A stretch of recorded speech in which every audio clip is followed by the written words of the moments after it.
ఇంకోసారి చెప్పండి. నిన్నటి రోజులో నిన్నే వదిలేదు. ఈ రోజు నిన్నటి గురించి తలుచుకోకూడదు. రేపు ఏం చెయ్యాలి, ఈ రోజు ఏం ఎంజాయ్ చేయాలా, రేపు ఏం చెయ్యాలా అన్నదే ఆలోచించుకోవాలి. అది అలా ఉన్నప్పుడు మన మైండ్ ఫ్రెష్గా ఉంటుంది, మంచిగా ఆరోగ్యం కూడా బాగుంటుంది. అర్థమైందా?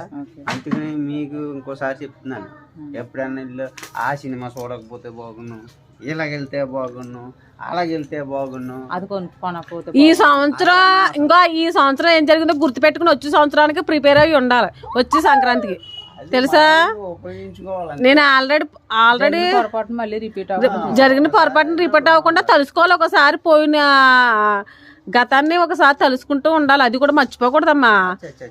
మంచి జరిగినా సెట్ జరిగినా అది కూడా గుర్తుపెట్టుకోవాలి. అర్థమైందా నీకు? అంతేకాని అది మర్చిపోయి మళ్ళీ అదే తప్పు రిపీట్ చేస్తానంటే ఎలా కుదురుతుంది? రిపీట్ అవ్వకుండా చూసుకోవాలి. రోజులు అన్ని కూడా మర్చిపోతాను. నాకు మా అమ్మ వరకు ఎక్కువ, అందుకని హ్యాపీగా ఉంటాను. ఎవరు ఏం చేయాలా, సినిమా చూసాము, వచ్చాము, ఎంజాయ్ చేయాలి. ఈ రోజు చూసిన సినిమాకి సూపర్, చిరంజీవి గారి సినిమా, అందులోకి వెంకటేష్ గారు వచ్చాడు కాబట్టి నాకు చాలా నచ్చింది ఆ సినిమా. అయితే